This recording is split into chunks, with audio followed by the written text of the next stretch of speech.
चला 2 मिनिटात. हो ना.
मनुष्य जन्माला आपण आल्यानंतर काय करायचंय हा उपदेश ह्या अभंगामध्ये तुकोबा आपल्याला करतो. ते म्हणताय साठविला हरी जेणे हृदय मंदिरी. आता पूर्वीच्या काळी आपण बरंच वर्षभराचं साठवण करत असतो. म्हणजे वर्षभराला लागतील एवढे तांदूळ. त्याच्या मागे कारण होतं की नवीन तांदूळ जर खाल्ला तर पोट दुखतो, पचनाला जड असतो, म्हणून घरामध्ये वर्षभराचे तांदूळ घेतले जातात. त्याप्रमाणे डाळी म्हणू नका, वर्षभराची लोणची म्हणू नका. पटकन कोणी पाहुणा आला तर त्याला काहीतरी गोड घालायला पाहिजे म्हणून साखर आंबे, गोडंबे, भरल्या मिरच्या, वाळवण, म्हणजे सगळा मे महिना बायकांचा त्या साठवणामध्ये जात असतो. पण आज आपल्याला हे दिसत नाही. एक तर बाजारात विकत मिळतं आणि बायकांना वेळ नाही आणि करायची हौस नाही. दोन्ही त्याला कारण आहे. कारण हल्ली बायका म्हणतात आम्ही कमवतोय ना, मग आम्ही खर्च करू, गालायतच नाही म्हणून. पण हे आपण विकत आणतो. पण आपल्या मनात येतं की नाही, आता 300 रुपये का 400 रुपये पोह्याचा पापड आहे शेकडा, आपण 4 रुपये खाल्ले असं वाटतं की. म्हणजे साठवण जे आपण करायचो त्याच्यामध्ये आपण त्याच्यामध्ये जी आपण मेहनत घेतलेली आहे, मग त्या लोकांनी चांगलं म्हटलं की आपल्याला बरं वाटायचं की अगदी कुरड्या तुझ्या पांढऱ्या स्वच्छ झाली असं म्हटलं की छान वाटायचं की. म्हणजेच अनेक गोष्टी आपण साठवण करत असतो. मग हे साठवण करायला धान्य वगैरे करायची त्याला कणग्या असत मोठ्या मोठ्या. आता कणगा हा शब्द कालबाह्य झालेला आहे. अगदी तळ कोकणात गेला तर तुम्हाला ते बघायला मिळेल वस्तू. पण अशा ठिकाणी आज आपण साठवण करतो, पण अशी साठवण करत नाही. मग आज आपली साठवण कसली आहे? कपडे, लत्ते, दागिने, नंतर अनेक नको असलेल्या वस्तू. म्हणजे मॉलमध्ये जायचं, नुसतं विंडो शॉपिंग म्हणून करायला जायचं आणि मग हे स्वस्त मिळतंय, निम्म्या किमतीत मिळतंय म्हणून नको असलेल्या इतक्या गोष्टी आपण घरात आणून ठेवतो. कोणीतरी आलं की द्यायला होईल म्हणून ठेवतो. म्हणजे आपलं घर म्हणजे हे सगुण गोष्टींचं एक साठवणच आहे. याशिवाय आपण घराची पण साठवण करतो बघा. हल्ली प्रत्येकाचं एक सेकंड होम असतं की नाही, घराची साठवणच आहे. मग आम्हाला कोकणात एखादं घर हवं, तळेगावला तर सगळी सेकंड होमच आहेत जवळजवळ. मुंबईच्या माणसांनी स्वस्तात मिळतं म्हणून घेऊन ठेवली. रात्री आपण रस्त्यावरनं गेलं की ज्याच्यात दिवा नाही ते सेकंड होम समजावं.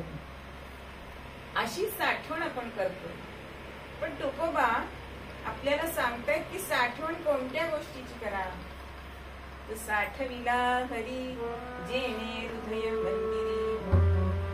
मग हृदय मंदिरी हा भगवंत साठवायचा आहे. मग हा हृदयात कसा साठवायचा? खरं म्हणजे तो हृदयातच आहे ना आपल्या. कारण त्याच्याच सत्तेने सर्व पान हलतं, तो प्रत्येकाच्या हृदयात आहेच. मग त्याची कशी काय साठवण करणार असा प्रश्न सामान्य माणसाला पडेल. आणि आपलं हृदय इतकं लहान आहे, आपल्या मुठी एवढं हृदय आहे आणि त्याच्यामध्ये हा ब्रह्मांडावर व्यापून राहिलेला हा भगवंत राहायचा कसा असा प्रश्न आपल्याला पडतो. काही जण म्हणतात की भगवंत आहे की नाही इथपासून त्यांची विचारणा असते. पण तुकोबा सांगताय की हरी हा आहेच, तो तुमच्या हृदयात आहे, पण तो तुम्हाला दिसत नाही. तो दिसत का नाही असा आपण जर विचार केला तर त्याला बरीच कारण आहे. एक तर तो आपल्या हृदयात असला तरी तुझं आहे तुझं पाशी तरी जागा चुकलास. आता कस्तुरी मृगाला कळतं का आपल्याच बेंबीमध्ये कस्तुरी आहे? त्या वासाने तो सगळीकडे फिरत असतो, पण त्याच्याच बेंबीमध्ये कस्तुरी आहे हे जसं त्याला कळत नाही, तसंच आपल्यासारख्या सामान्य माणसांना आपल्याच हृदयात तो हरी आहे हे समजत नाही. आणि म्हणून तो अगदी जवळ आहे ना म्हणून सुद्धा तो आपल्याला दिसत नाही. आता समजा एखाद्यानी वही अगदी डोळ्यासमोर नेली तर वाचता येईल का? म्हणजे तो खूप जवळ आहे म्हणून पण तो आपल्याला दिसत नाही.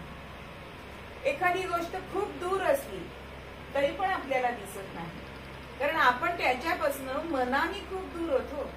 तो आपल्या शरीरात असू दे, पण आपण त्याच्यापासून इतके मनाने दूर आहोत की तो आपल्या हृदयात असून सुद्धा तो आपल्याला दिसत नाही. त्यानंतर आपल्याला त्याला बघण्यासाठी ज्ञानचक्षु नाहीये. आपण जर ह्या चर्मचक्षुनी त्याला बघायला गेलो तर तो आपल्याला दिसत नाही. म्हणून अशी अनेक कारण आहेत. मग समजा समानता असली तरी सुद्धा एखादी आपल्याला वस्तू दिसत नाही. म्हणजे कसं, आपण मटकी निवडायला लागलो भिजवलेली, त्याच्यात जे मटकी सारखेच खडे असतात ते दिसतात का पटकन? ते स्टीलच्या ताटामध्ये वाजलं कीच आपल्याला दिसतं. तसा हा भगवंत आपल्यामध्ये आहे, पण आपल्यासारखाच तो असल्यामुळे तो आपल्याला दिसत नाही. आणि दुसरं म्हणजे त्याच्यामध्ये आणि आपल्यामध्ये एक पटल आहे आणि ते म्हणजे मायेचं पटल आहे आणि त्यामुळे तो आपल्याला दिसत नाही. बघा, पूर्वीच्या काळी सगळ्या राजस्त्रिया चिकाच्या पडद्याआड दिसायच्या, बसत असत. त्यांना बाहेरची व्यक्ती दिसत असे, गोष्टी दिसत असे, पण त्यांचं दर्शन सगळ्यांना व्हायचं का? ते नाही. म्हणजे मध्ये जर एखादं पटल असलं तर आपल्याला तो भगवंत दिसत नाही. म्हणजे भगवंताच्या आणि आपल्यामध्ये हे मायेचे पटल आहे, त्याच्यामुळे सुद्धा हा भगवंत आपल्याला दिसत नाही. मग हा भगवंत दिसायला हवा असेल तर ज्ञानेश्वर माऊली सांगतात तसं की मंथुनी नवनीता तैसे घे अनिता. जसं तुम्ही दुधामध्ये लोणी असतं की नाही, पण ते आपल्याला लगेच दिसतं का? त्याच्यावरती अनेक प्रकारच्या क्रिया कराव्या लागतात. म्हणजे आधी दूध तापवावं लागतं, मग ते विरजावं लागतं, मग ते सायटं असायला पाहिजे, मग ते मंथन करायचं आहे, मग त्याच्यावरती तो लोण्याचा गोळा येईल. तसं जसं दुधामध्ये लोणी असतं तसंच तुकोबा एका अभंगामध्ये म्हणतात, देव देवाचे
साखरेवर सुद्धा उसावर सुद्धा अनेक आपल्याला प्रक्रिया कराव्या लागतात, तेव्हा ती साखर आपल्या दृष्टीस पडते.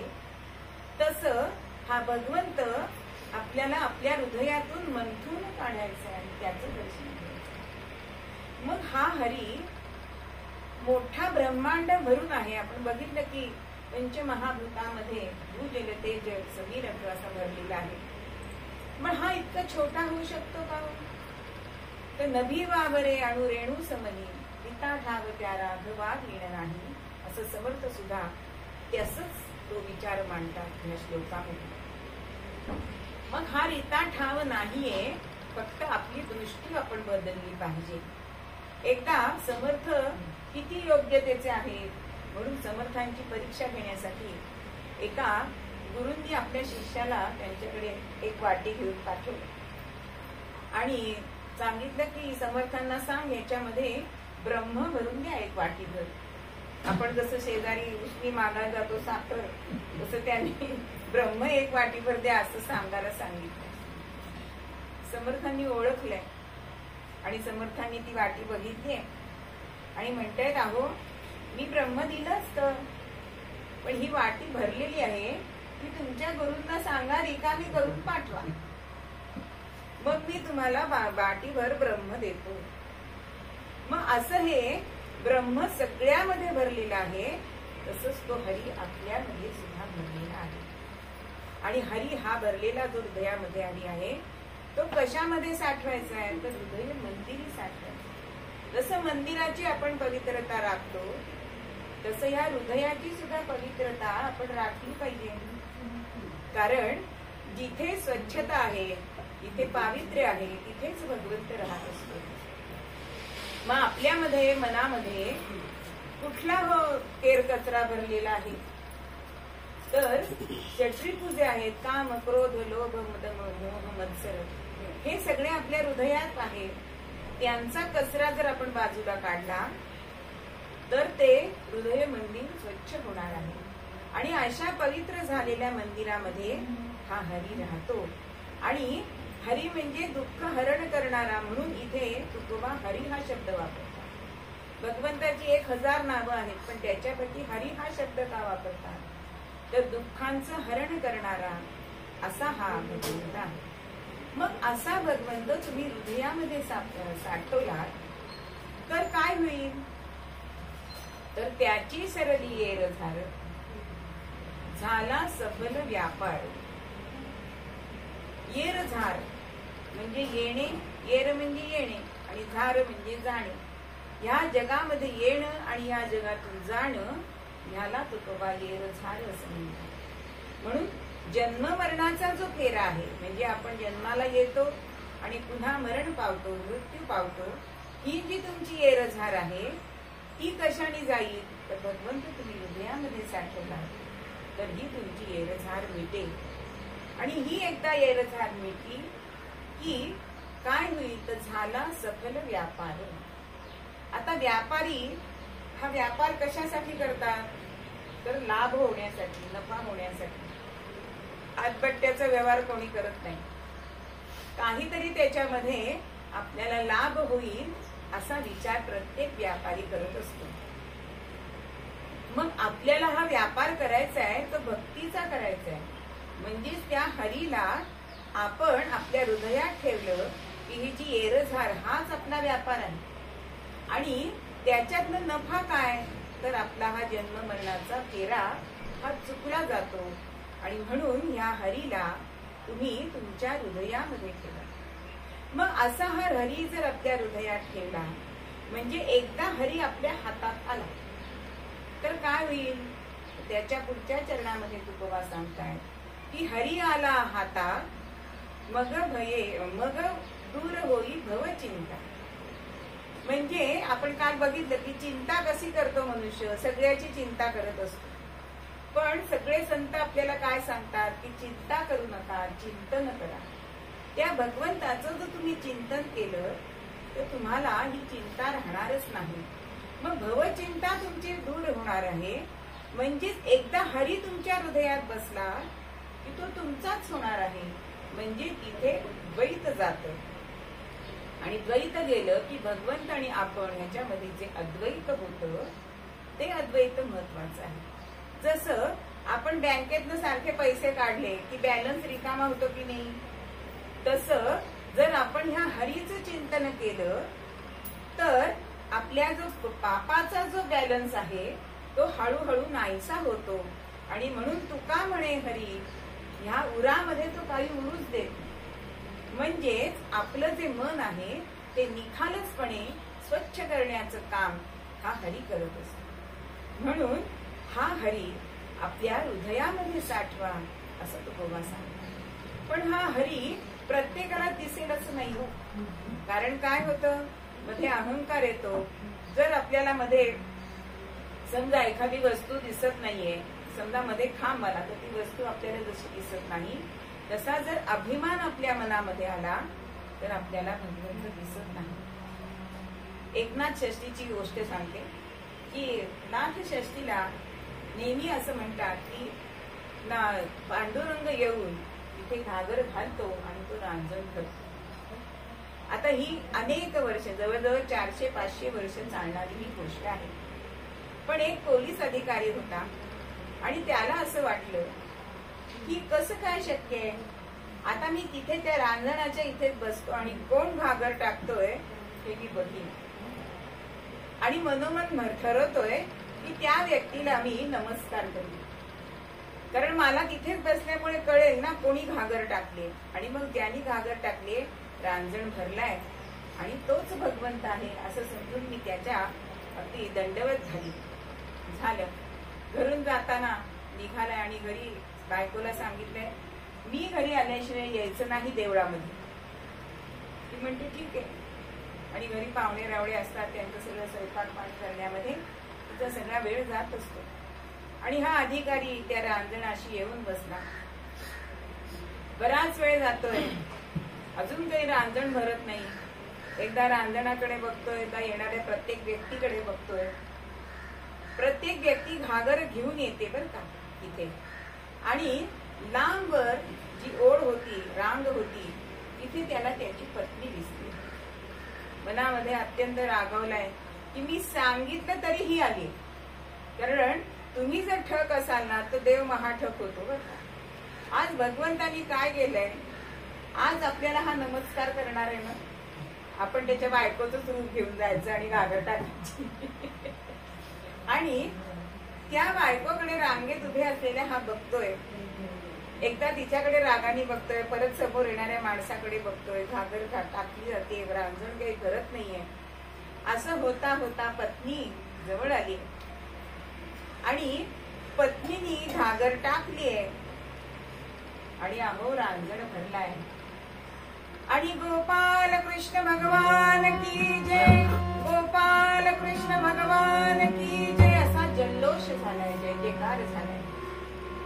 आता अधिकाऱ्यांनी काय ठरवलं होतं, ज्याच्या हातून घागर टाकली आणि रांजण भरेल त्याला मी तिथल्या तिथे दंडवत घालेन. आता सगळ्यांच्या देखत बायकोला कसा नमस्कार करायचा, आपण तिला घरी गेल्यावर नमस्कार करू असं ठरवतो आणि तिथे काही नमस्कार करत नाही. कारण बायकोला कसा नमस्कार करायचा सगळ्यांच्या देखत. झालं ते त्याची ड्युटी संपलीये आणि हा घरी आलाय. हा दिंडी दरवाजात यायला आणि बायको कुलूप घालून बाहेर पडायला. आता कुठे चाललीस, आता कुठे, म्हणजे तुम्ही म्हणाला होतात ना येऊ नको म्हणून मी आलेच नाही. मग मगाशी कोण आलं होतं, मी तर तुम्ही सांगितल्याप्रमाणे आलेली नाही. आणि तेव्हा त्या अधिकाऱ्याला कळतं की भगवंतच आपल्या बायकोच्या रूपामध्ये आला, पण आपण त्याला नमस्कार केला नाही का. बायकोला कसा नमस्कार करायचा हा अभिमान तिथे आला. म्हणजे प्रत्यक्ष देव तिथे येऊन सुद्धा त्यांनी नमस्कार, त्याला दिसून सुद्धा नमस्कार केला नाही, अशी आपली गत होती. म्हणून आपल्या मनामध्ये जर अहंकार असेल तर आपल्याला भगवंताचं दर्शन होत नाही. म्हणून साठविला हरी, हा हरी आपल्या मनामध्ये साठवायचा आहे, त्याचं चिंतन करायचंय. कारण जसं लोणी काढायला कष्ट लागतात तसं हा भगवंत सहज मिळणारी गोष्ट नाहीये. त्याच्यासाठी जप जाप्य, उपासना, साधना हे मंथन करावं लागतं आपल्या मनाचं आणि तेव्हा तो लोण्यासारखा आपल्याकडे मिळतो. म्हणून साठविला हरी जेणे हृदय मनी. मग अशा कितीकांची तरी हा हृदयामध्ये साठवलेला आपल्याला दिसतो की सावतामाळ्यांचं आपण चरित्र बघितलं की स्वतः भगवंतांनी सांगितले की मला लपव आणि सावतामाळ्यांनी त्यांना हृदयामध्ये लपवलेला. मग असा हा हरी ज्याच्या ठिकाणी त्याच्याशी समर्पण भाव आहे त्या ठिकाणी तो तिथे जातो. म्हणून सगळ्यांच्या मध्ये हा हरी असला तरी सुद्धा त्याला ओळखण्यासाठी जी पात्रता हवी असते ती पात्रता आपल्यामध्ये यायला हवी असेल तर आपल्याला संतांची संगत करायला पाहिजे आणि तरच तो हरी आपल्याला ओळखू येतो आणि तो आपल्या हृदयामध्ये आपण साठवू शकतो. म्हणून हा देहामध्ये असलेला जो भगवंत आहे, कारण एक राजा एका साधूला अनेक प्रश्न विचारत असतो की हा देव कसा आहे, कुठे आहे आणि तो काय करतो, असे अनेक प्रश्न सामान्य माणसांना पडलेले असतात. मग साधू त्याला 4-5 गोष्टी अशा सांगतात की काय सांगतात की तू एक दिवा घेऊन ये आणि तो दिवा सगळ्याकडे काळोख केला जातो आणि सांगतो की हा दिवा कसा आहे, सर्वत्र प्रकाश देतोय की नाही, तसा हा भगवंत सर्वत्र भरलेला आहे. मग भगवंत कसा कधी रडतो, कधी हसतो, असे पण त्यांनी प्रश्न विचारले. आणि त्यावेळेला तो साधू सांगतो की भगवंत जेव्हा त्याच्या भक्तांना त्रास होतो ना तेव्हा तो रडतो आणि जेव्हा त्याचे भक्त हे आनंदात असतात तेव्हा तो हसत असतो. मग भगवंत काय करू शकतो असं राजाने विचारल्यानंतर ते साधू सांगतात की तू सिंहासनावरनं उठ. आणि साधू महाराज त्याला उतरवतात राजाला आणि ते स्वतः जाऊन तिथे बसतात. तर ह्या कृतीचा काही त्याला बोध होत नाही. म्हणून राजा म्हणतो हे काय, असं देव करत असतो. म्हणजे राजाचा रंक करतो आणि रंकाचा राव कधी करेल हे आपल्याला समजत नाही, हे त्याच्या हातामध्ये सगळं असतं. म्हणून जसा दुधामध्ये लोणी असतं तसा हा हृदयात आपल्या भगवंत बसलेला असतो आणि हा हृदयात बसलेला भगवंत आपल्याला जर ओळखायचा असेल, जर आपली भवचिंता आपल्याला काढून टाकायची असेल, कारण हा भवरोग जो आपल्या माणसाला झालेला आहे तो सद्गुरू हा आपल्याला औषध देऊन ते नामनामाचं औषध देतात आणि हा भवरोग हा बरा करतात. आणि एकदा का हा रोग बरा झाला की रोगी आनंदाने हे नामस्मरण करत राहतो. म्हणून साठविला हरी जेणे हृदय मंदिर, म्हणजे एकदा का तुम्ही ह्या हृदयात त्याला बसवलं की तुम्हाला त्याचे लाभ काय होणार आहेत, तर तुमची एरझार संपणार आहे, तुम्हाला भवचिंता राहणार नाही आणि त्याचं वास्तव्य तुमच्या हृदयात आहे. म्हणजेच तुम्हाला कायम शाश्वत आनंद हा तुमच्या मनामध्ये राहणार आहे. आपण मात्र सगळीकडे शोधत असतो आनंद, पण आपण तो आनंद शोधत असतो तो अशाश्वत आनंद आहे, तो कधीतरी जाणाराच आहे, तो पूर्णपणे शाश्वत आनंद नाही. आणि हा शाश्वत आनंद फक्त नामामध्ये आहे आणि त्या नामस्मरणाने आपल्याला हा जो भगवंत आहे तो आपल्याला मिळू शकतो. म्हणून प्रत्येकाने जसं संत सांगतात त्याप्रमाणे या हरीला आपल्या हृदयामध्ये साठवायचं. मग नुसतं साठवायचं आहे का, तर नुसतं साठवायचं नाहीये, तर त्याला तो आठवायचा पण आहे. कारण त्याला आठवलं नाही, त्याचं चिंतन केलं नाही तर काही उपयोग नाही. मग जसं तो साठवावा तसा तो आठवावा आणि तसा तो वठवावा सुद्धा. म्हणजे तो आपल्या आचरणातून पण दिसला पाहिजे. आपल्या हृदयात हरी आहे हे लोकांना सांगायला लागता कामा नाही. एखाद्या माणसाकडे आपण बघितलं की आपल्याला वाटतं की नाही सहज याला नमस्कार करावा, असं का वाटतं, कारण त्यांनी त्या हृदयामध्ये त्यांच्या तो हरी साठवलेला असतो. म्हणून असे हरी साठवलेले अनेक उदाहरणं आपल्या संतांच्या चरित्रामध्ये आपल्याला दिसतात की भगवंताला त्यांनी आपलंसं केलंय, त्या हृदयामध्ये त्यांनी ठेवलंय आणि भवाची चिंता त्यांनी त्याच्यावर सोडली.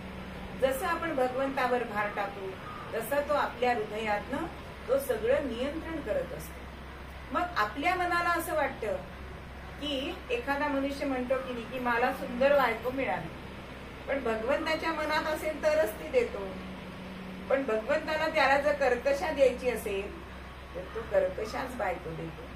म्हणजेच आपण त्याच्या हातातली बाहुली आहोत, कळसूत्री बाहुली आहोत आणि सगळ्या नाड्या ह्या त्याच्या हातात आहेत. म्हणून त्यालाच जर आपण वश केलं तर तो आपलासा होतो की नाही. म्हणून असा हा हरी आपल्याला मनामध्ये साठवायचा आणि जसं सगळ्या संतांनी केलं तसंच हा हरी आपण जर साठवला तर आपल्याला सुद्धा त्याचा लाभ होणार आहे. म्हणून असा हा जो हरी आहे तर इतर गोष्टींची साठवण न करता भगवंताला आपण साठवलं तर आपलं सुद्धा हे तर होणार आहे. म्हणून मूळ पद्यामध्ये आपल्याला तुकोबा सांगतात, साठविला हरी जेणे हृदय मंदिरी, साठविला हरी जेणे हृदय मंदिरी.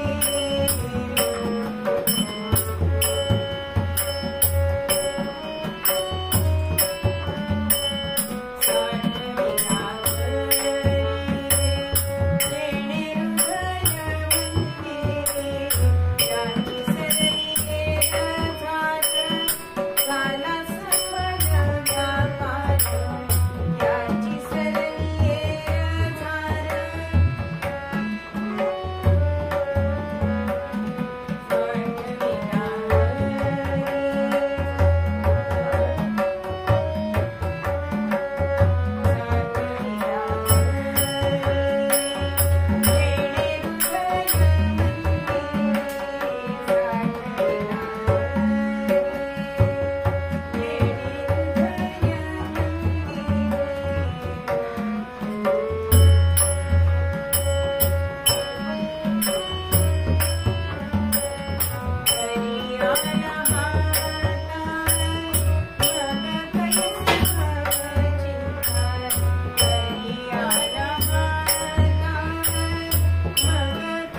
भगवान श्रीकृष्ण आपल्या महालामध्ये बसलेले होते. आता एक बायको सांभाळायची तरी सगळ्यांच्या नाकी नवलेतात. आता भगवंताला किती बायका? 16,108. आणि तेव्हाच भगवंत विचार करतायत की एवढ्या सगळ्या बायकांना राजी राखणं म्हणजे काय करायला पाहिजे. आणि हा विचार करतायत तेवढ्यामध्ये नारायण नारायण नारायण मुखानी भगवंताचं नामस्मरण करतायत. तुझी विश्वभर विश्वाचा आधार, तुझी विश्वभर विश्वाचा आधार, हरी दैन्य दूर नारायण, हरी दैन्य दूर नारायण, तुझी विश्वभर विश्वाचा आधार, तुझी विश्वभर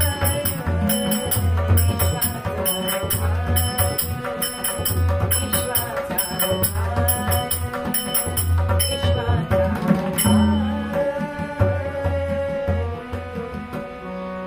भगवंताचं दर्शन घेण्यासाठी येत आहे. आणि भगवंता सगळ्या विश्वाचं दुःख हरण करणारा तू, आणि तू का चिंतेत आहेस? काय सांगू नारदा, माझी उतरवळ चालली रे. तू आता त्रिभुवनामध्ये फिरत असतोस, तुझ्या जवळ असं एखादं उदाहरण आहे का रे की एकापेक्षा जास्त बायका आहेत आणि तो दोघींना खुश ठेवतो? भगवंताच्याकडे बघून नारद हसतायत. आहे की म्हणे माझ्याकडे उदाहरण आहे. सांग बरं मला, कसं काय करतो? अरे आपला गणेश, त्याला पण रिद्धी सिद्धी 2 बायका आहेत ना, दोघींना त्यांनी अगदी खुशीत ठेवलेलं आहे. कसं काय? अरे दोघींना मांडीवर घेतलेलं आहे त्यांनी, एकीचे प्रेमाने डोळे झाकतोय आणि दुसरीच्या कानामध्ये सोंडेतनं बोलतोय, त्यामुळे दोघी खुशीत आहेत. तसं तू करू शकतोस. नारदा, त्यांना 2च आहेत बायका, आता माझ्यांचं काय करायचं रे? असा संवाद होतोय. आणि असंच संवाद होत असताना भगवंत एक दिवस भामेच्या मंदिरामध्ये गेलेले असतात. एके दिनी श्रीहरी, एके दिनी श्रीहरी, भामेच्या मंदिरी करी क्रीडा. एके दिनी श्रीहरी, भामेच्या मंदिरी करी क्रीडा. पाहे तो स्वस्त्रीला, पाहे तो स्वस्त्रीला, अभिमानाची झाली असे पीडा. राम राम हरे हरे राम, राम राम राम हरे हरे राम, राम राम राम रघुत्तम राम.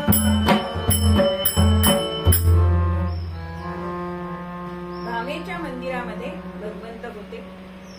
अहो या 16,108 स्त्रियांना असं वाटायचं की भगवंत फक्त आपल्याच मंदिरात आहे. म्हणजे प्रत्येकीकडे भगवंत हा जात होता. आणि भामा त्यातल्या त्यात दिसायला सुंदर पराक्रमी होती, सत्यभामा. आणि तिला आपल्या रूपाचा अभिमान होता. आणि तिच्या मंदिरामध्ये एकदा श्रीहरी बसले असताना असं जाणवलंय की हिला अभिमान झाला. कसला अभिमान झालाय? आणि ती गोष्ट त्यांना आठवली. कारण भामा आपल्या सज्जामध्ये उभी होती आणि भगवंतानी जे पारिजातकाचं झाड लावलेलं होतं ते तिच्या दारात लावलेलं होतं. आणि त्या पारिजातकाच्या झाडाकडे बघून ती असं म्हणतेय, अंगणी पारिजात फुलला, अंगणी पारिजात फुलला, अंगणी बहरत यारा, काय माझी यार बहरत यारा, काय माझी यार प्रीतीचा अंगणा, अंगणी पारिजात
मनामध्ये खुश होतीये की हे स्वर्गीय फूल भगवंतांनी खास माझ्यासाठी आणले आणि नवे नवे माझ्या हातून ते वृक्षारोपण करून घेतलंय आणि त्या पारिजातकाला आता इतकं फुलं येत आहेत आणि भरपूर सडा पडतोय. अगदी त्याचा सुगंध सगळीकडे दरवळतोय आणि जणू काही मी जसं त्याची वाट बघत असते तसं माझ्या रोमारोमातून त्याची वाट मी बघत असते, तसाच हा अगदी फुललाय असा विचार करत असते. आणि जन्मोजन्मी आपल्याला असाच पती मिळावा हे मनामध्ये योजते. पण आता काय करावं? हा उपाय करण्यासाठी काय करावं हे सुचेना हो. आणि इतक्यामध्ये आमचे नारद मुनी तिच्या महालामध्ये आले. कारण भगवंत आणि नारद मुनींनी एक योजना आखलेली होती आणि त्याचाच आता ती कृतीत आणण्यासाठी म्हणून नारायण नारायण नारायण लक्ष नव्हतं म्हणून नारायणाचं स्तवन करतायत. नारायण रमा रमणा, नारायण रमा रमणा, मधुसूदना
नारद मुनी समोर येत आहेत आणि म्हणतायत, भामे कसल्या विचारात आहेस? आणि मग भामेला हायचं झालंय की कोणाजवळ तरी आपल्या मनातलं बोलायचं आहे आणि योग्य व्यक्ती आपल्याकडे स्वतःहून आली आहे. मग नारदांची पाद्यपूजा केली, मधुपर्क केलाय, त्यांना व्यवस्थित आसन दिलाय आणि म्हणते, नारदा एक विचारू का? विचार की, आपल्याला जर एखादी वस्तू जन्मोजन्मी हवी असेल तर काही उपाय आहे का हो? नारद म्हणतात, आपलं कथानक योग्य मार्गाला चाललेलं आहे की माझ्याकडे सगळे उपाय आहेत. तुला अशी कोणती वस्तू हवी आहे?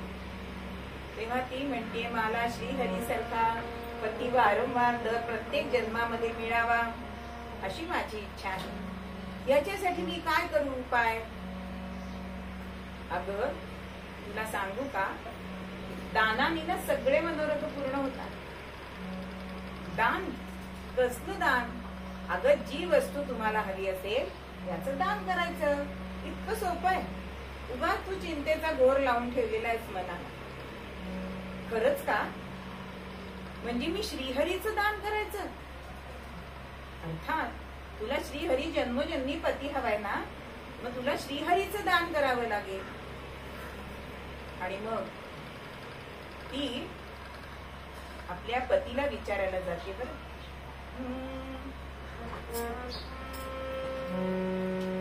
श्रीहरीला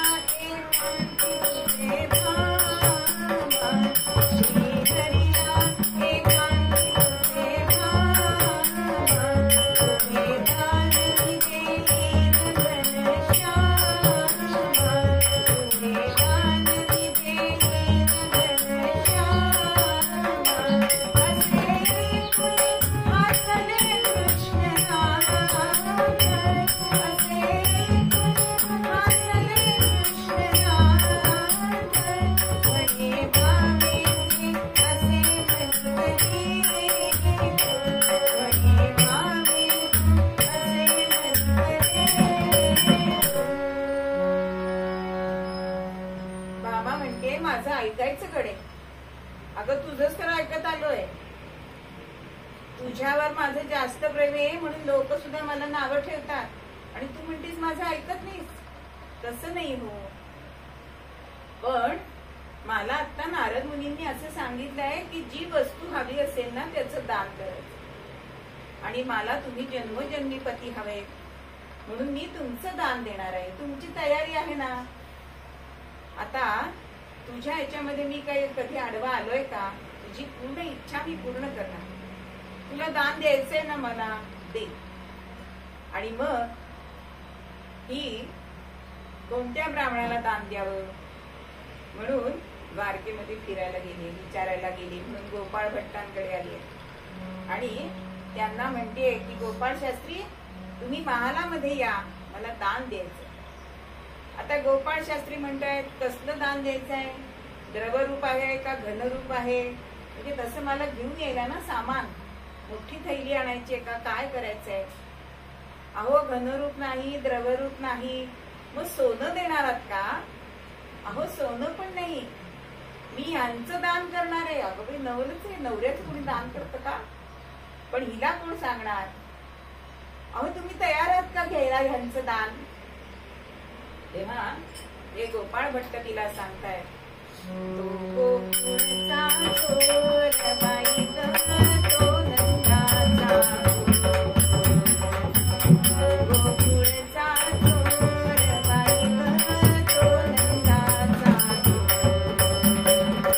याचे दान घेऊन आम्ही, याचे दान घेऊन आम्ही गावठी वासी गो. याचे दान घेऊन आम्ही आदिवासी गो.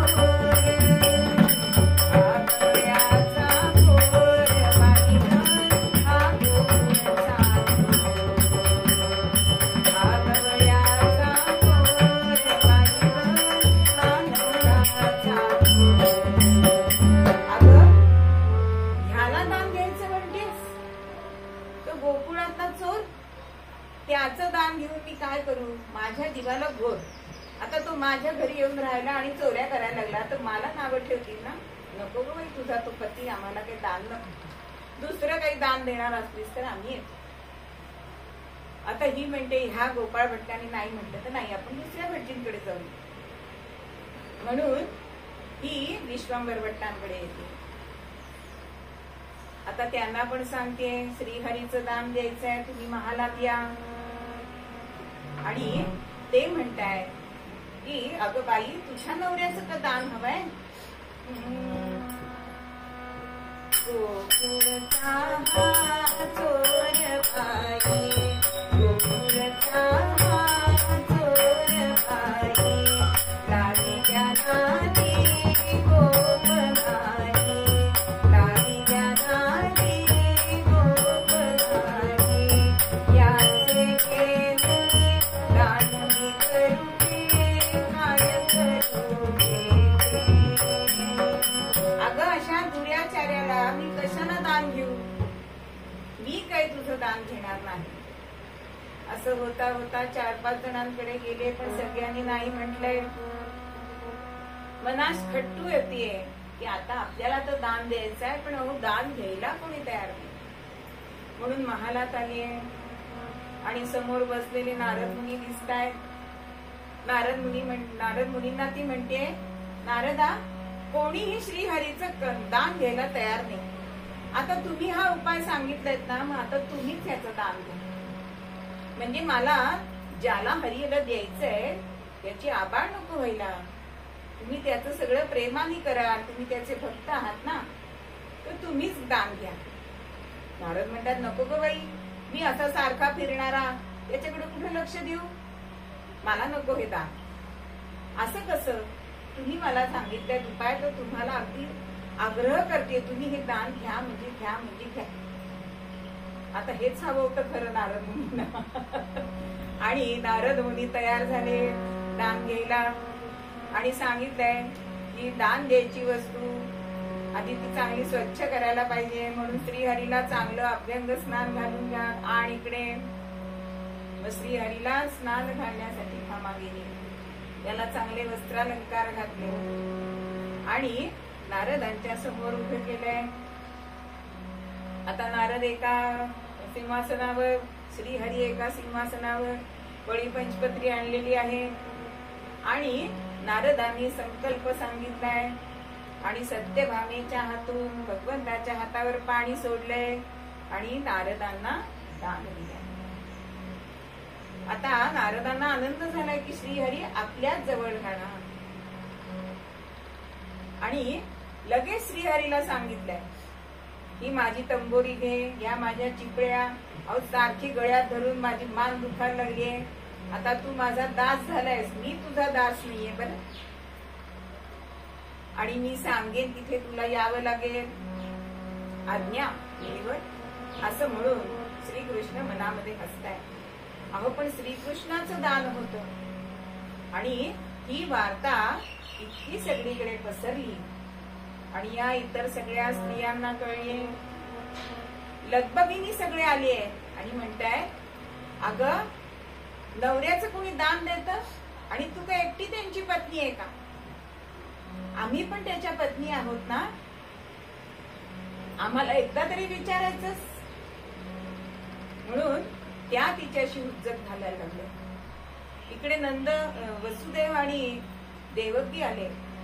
देवकी सत्यभामेला म्हणते, अगं लहानपणापासून हा लांब वाढलेला, आता कुठे त्याचा माझा सहवास होतोय आणि तू त्याला दान देऊन त्याला परत माझ्यापासून दूर करतीस. ही गोष्ट बलराम दादांना कळली. बलराम दादा सुद्धा तिथे आले. आता सगळे जण म्हणतात की तुम्ही नंदा कृष्णाला नेऊ नका.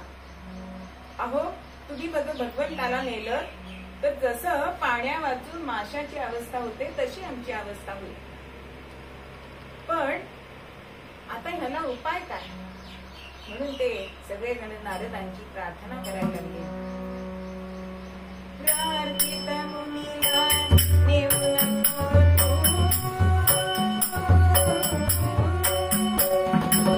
प्रार्थित मुनीला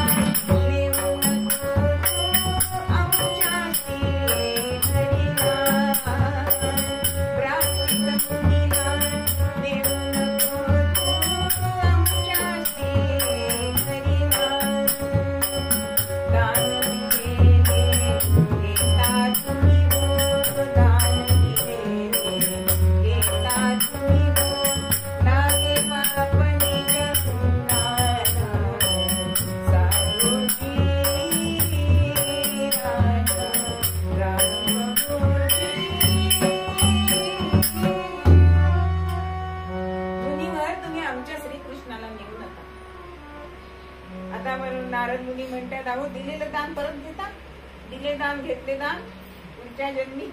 म्हणत नाही मी इथे गादीवरती. पण सगळेजण आग्रह करतायत, पण ह्याला काहीतरी उपाय असेल ना.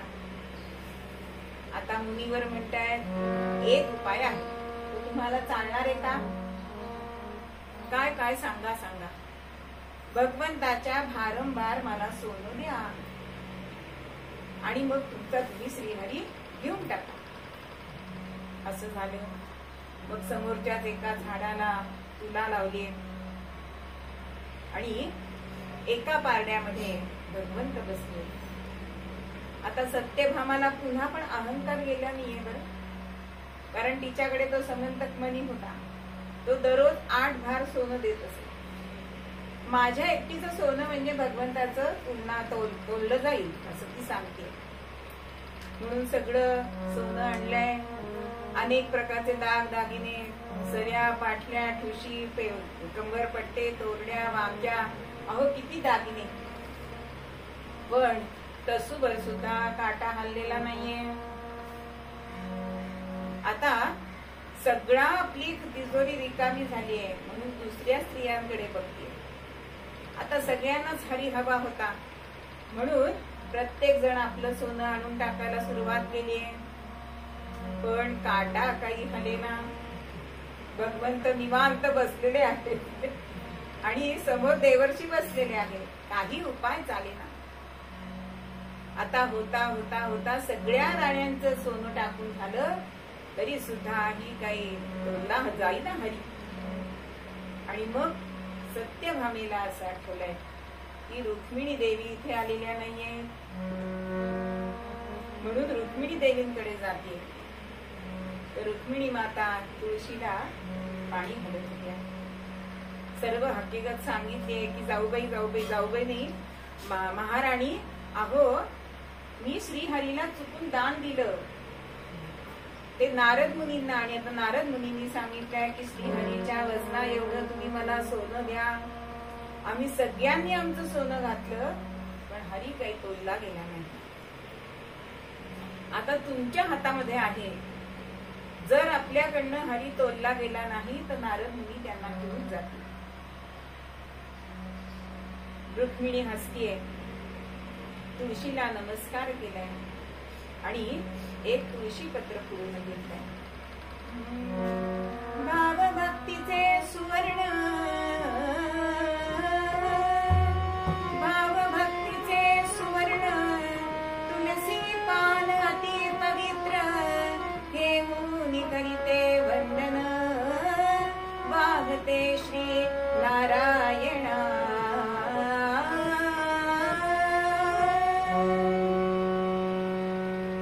मातेने ते तुळशी पत्र आणलंय. ते तुळशी पत्र हातात घेतलंय. त्या तुलेला 3 प्रदक्षिणा घातल्या, तिला वंदन केलंय आणि सांगतेय की माझा हरी हा तोलला जाऊ दे. पण तिने सुवर्ण आणलं होतं का हो? तिने भावभक्तीचं सुवर्ण आणलं आणि ते भगवंताकडे बघते आणि भगवंता आता लाज राखा असं म्हणून वंदन करते नारायणाला. आणि श्रीकृष्ण गोविंद हरे मुरारे, हे नाथ नारायण वासुदेव असं म्हणून तुळशी पत्र दुसऱ्या पारड्यामध्ये रुक्मिणी मातांनी ठेवलंय मात्र. आणि हरी तोलला गेला. सगळ्यांना आनंद झालाय. आणि मग रुक्मिणी मातेनी भगवंताकडे बघून हास्य केलं. तिच्या जीवात जीव आलाय की आपण सगळ्यांच्या नवरा आपण एकटीनेच दान करून दिला. म्हणून सत्यभामेला भगवंत जवळ बोलवतात आणि म्हणताय, अगं तुला हरी हवाय ना, पण या जन्मात तुला मिळालाय ना तो. मग रुक्मिणी जसा तिच्या हृदयात त्याला साठवलाय, मला साठवलाय, तसा तू सुद्धा तुझ्या हृदयात साठव, म्हणजे तो तुला वारंवार मिळणार आहे. म्हणून जसं रुक्मिणीने त्याला हृदयामध्ये साठवलं होतं तसंच भगवंताने सत्यभामेला सांगितलं की तू सुद्धा मला असा तुझ्या हृदयामध्ये साठव, म्हणजे मी तुला जन्मोजन्मी मिळणार आहे. म्हणून जसं भगवंतानी सत्यभामेला सांगितलं तसंच तुकोबा आपल्याला मूळ पद्यामध्ये सांगताय की हा हरी आहे तो तुमच्या हृदयामध्ये साठवा, म्हणजेच तुमची येरझार जन्म मरणाची फिटेल, तुम्हाला भवचिंता राहणार नाही, तुमचा व्यापार जो आहे तो सफल होईल आणि एकदा का हरी तुमच्या हातामध्ये आला की तुम्हाला तुमच्या हृदयामध्ये जे अद्वैत होणार आहे ते अद्वैत महत्वाचं आहे. म्हणून मूळ पद्यामध्ये तुकोबा आपल्याला सांगतात, साठविला हरी जेणे हृदय बंदी, साठविला हरी जेणे हृदय बंदी, साठविला हरी जेणे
हरी हे लावणी